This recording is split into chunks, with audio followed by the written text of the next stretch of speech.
Hillary Clinton's Endless Excuses World Tour is doing a brisk business still. Clinton was recently in the United Kingdom, where she began complaining about the American electoral system. Here's a selection. Now, in the U.S., it was a perfect storm. Deep currents of anger and resentment flowing through our culture. A political press that told voters my emails were the most important story. Unprecedented intervention in our election by the FBI. And an information warfare campaign waged from the Kremlin. Waged from the Kremlin. The darkest recesses of the Kremlin, no doubt. But the 2016 election is still a topic of conversation. The president himself brought it up last night during his rally in South Carolina. Here's a selection from that. She writes a book and she does a tour, and how many reasons did she give for losing the election? Like every week it was a different reason, right? She blamed everybody for losing the election except for one person, herself. Tammy Bruce is a radio show host in New York and obviously a frequent and treasured guest on this show, and she joins us tonight. Tammy, I don't want to carry water for the Kremlin, but I can't resist asking, what do you think this is about? I've asked you this many times, but I'm still baffled. Well, look, and it really matches what you've been discussing earlier in the show about the left-wing reaction to the election. Based in emotion, no facts. It has nothing to do with policy. It has everything to do with just some self-obsession, if you will, and rage. So here you've got, she's on foreign soil, in addition, Tucker, doing this. And yet now she's also not even confronting Trump about policy or about she would have better ideas. And this is the problem. In that speech, she also compared him to Turkey's tyrannical Erdogan. A man who just got reelected, and you know that in and of itself is a remarkable dynamic. But she still, personally, for some reason, can't resolve the fact that she failed, that this was not going to happen. And indeed, when she talks about a Russian conspiracy, it really was about the simple, basic decisions in the campaign, like not going to Wisconsin, as an example. Very basic campaign decision making that I think contributed to that failure. So you think this is an example of a public figure basically living out her emotional life in public?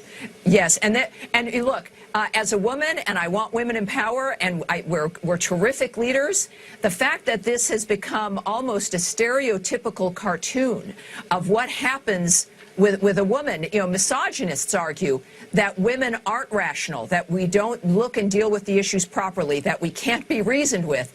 This is not helpful, and it is a shame. And at the same time, here, right. she's arguing when she argues against the Electoral College, as an example, she's arguing that the entire Republican structure of the United States is at fault as well. That it's the founders now who are the problem, who are now to be blamed. I think that she's a representation also of what's happening here at home with the left and what's going on now with all of the harassment and violence.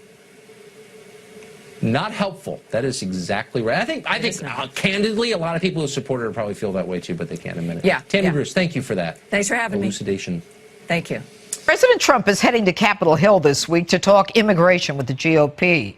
Here to talk about that and more, political commentator Tomi Lahren and former anti-Chuck Schumer radio show host Chris Hahn. All right, guys, the issue now of children being separated from their parents at the border is one that for some reason is getting tremendous traction, and anyone who's a parent has to feel a lot of emotion about it. And even as a judge, when I was sentencing a parent to jail and the child would be in the courtroom, it's tough stuff. But, Chris, aren't parents ultimately responsible for their own actions in this regard? Well, yes, but we have parents who are presenting themselves at the border for asylum, and international law says we should treat them with dignity and respect. And this is a policy that was initiated by the Trump administration. There's no legislative fix needed here. In fact, the U.S. Attorney for the Southern District of Texas, Patrick Ryan, just said today that this is a policy that Jeff Sessions and Donald Trump initiated themselves. So I think we've got to find, there's a very big difference, though, between people criminally crossing the border and presenting themselves at the border for asylum. So and are you suggesting, Chris, that everybody is... Chris, are you suggesting that they're all asking for asylum? And Tommy, is there a difference between the president's policy and the law? Well, the president has said he has a zero-tolerance policy for illegal immigration. Excuse me. This president has said he has a zero-tolerance policy for illegal immigration. And yes, as Americans, we feel for anybody that's crossing the border because we know this is the greatest nation on the face of the earth. However, this is a nation of laws. And so I say to those parents and to those children, if you do not want to be separated, do not cross the border illegally. Follow our laws, follow the process. That's the best way to ensure that your family stays together. Go ahead, Chris. So as I just suggested to you, Tommy, when you are presenting yourself at the border for asylum, you are not crossing the border illegally. You are following a procedure. And it is at that point that this administration has decided to take those parents and separate them from the children. That not only violates international law, it violates Matthew 25. And anybody who believes in that should be ashamed of this policy. Chris, are you trying to tell me that every single person that's going to the border that's separated from their families, they're all seeking asylum? None of those are illegal immigrants that are trying to come into this country and then live within the shadows and take advantage of our American system? Okay, Chris, the question is all very of these simple. People are speaking asylum, really. Chris, you know as well as I and Tommy know, not all of them are seeking asylum. Come on, let's not kid each other. Now, for those who come across illegally, wait, let me finish the question. For those who are coming across illegally and not seeking asylum, some of whom have already been deported, who are bringing children, the law is the same as it was when Barack Obama was president and Bush was president. So the president has not changed anything. In fact, this president offered the Democrats the opportunity to keep the some of the DACA kids here, 1.8 million of them, and the Dems wouldn't go with it. You're just trying to make the president look bad. No, this is the president. No, the president is treating people who are sneaking under a fence the same as people who are coming to a door, Tommy.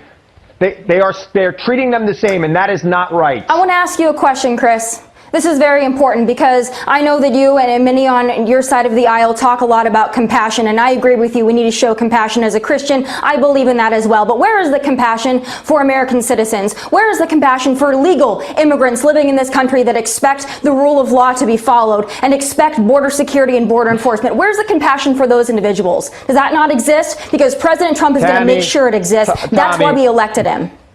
Tommy, that you do unto the least of them, you do unto Christ. Oh, Chris. And we know what's happening at the border right now. Chris, we're talking about the law right now. It is an abomination. What's an abomination? Every time a judge sentences parents to jail, is that an abomination? Is that an abomination? They make a choice. Since when are people not responsible for their own actions and their own behavior? When do you bring children across a border illegally? They are presenting... Oh, don't give me this 100%. You know it, and I know it's not 100%, Chris. They are not criminals. They are not doing anything illegal. Are they breaking the law coming here? Chris, are they breaking the law coming here? Go ahead, Tommy. Let Tommy talk now.